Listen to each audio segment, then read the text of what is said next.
The Republican presidential contest is heating up. Rick Perry will take his new campaign on the road this weekend to Iowa and New Hampshire. The field of declared and presumed Republican candidates is split between governors and senators. As we reported yesterday, Jeb Bush will announce his bid a week from Monday. Louisiana Governor Bobby Jindal will make his intentions clear later this month. CBS News political director John Dickerson interviews two hopefuls in his first Sunday as host of Face the Nation. He joins us now from Manchester, New Hampshire. John, good morning. Good morning, Charlie. From Manhattan. I assume you'll be seeing a lot of New Hampshire in your life.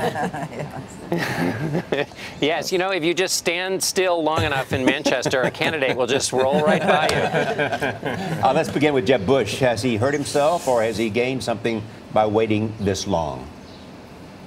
He's probably gained the most by taking advantage of the looser fundraising rules when you say you're not a candidate yet for president. But he may have bruised himself ever so slightly in kind of maintaining that charade for a long time. He told Bob Schieffer, "I hope to be a candidate."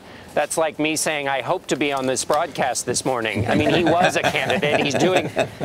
He's doing everything that a presidential candidate does, but maintaining the charade of not yet officially announcing that he's a candidate allows him to raise money in different kinds of ways, bigger amounts of money. But that's probably something only the insiders care about, and his campaign will be fought over different issues.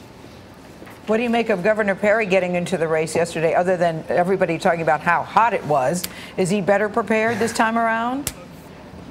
Well, he certainly says he is, and that's a big part of his pitch. I mean, he recognizes the hurdle he has to clear, which is that he didn't do so well in those debates, and that torpedoed his campaign. He's now said he's been studying for 3 years. He makes it a part of his argument. He basically says you can't just kind of show up in one of these campaigns and show up to be president. He argues he got the decision-making experience when he was in office, and over the last 3 years he's been meeting with experts and kind of going to school on the topics.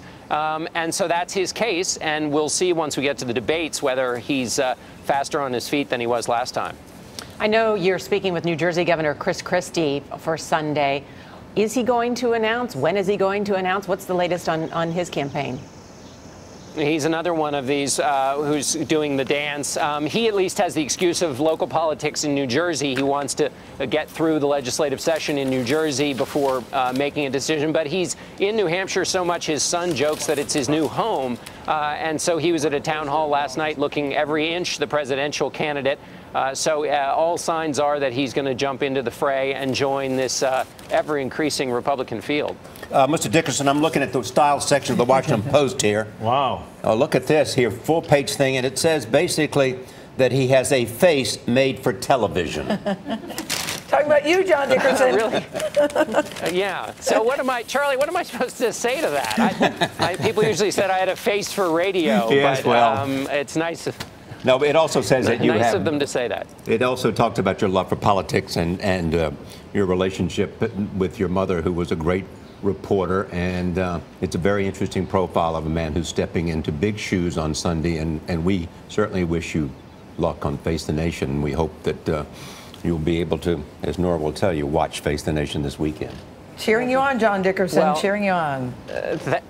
Thanks, all of you, and I can't wait to, join you back there at the table. I'll bring you some of this ivy from behind me here in Manchester. It does look lovely. It does. It almost looks like an English estate, you know? It's so pretty. Thanks, John. And be sure to watch John's debut as host of Face the Nation this weekend, along with Governor Christie and former Governor Perry. He'll also talk with New York City Mayor Bill de Blasio and Texas Congressman Michael McCall. That's Sunday right here on CBS.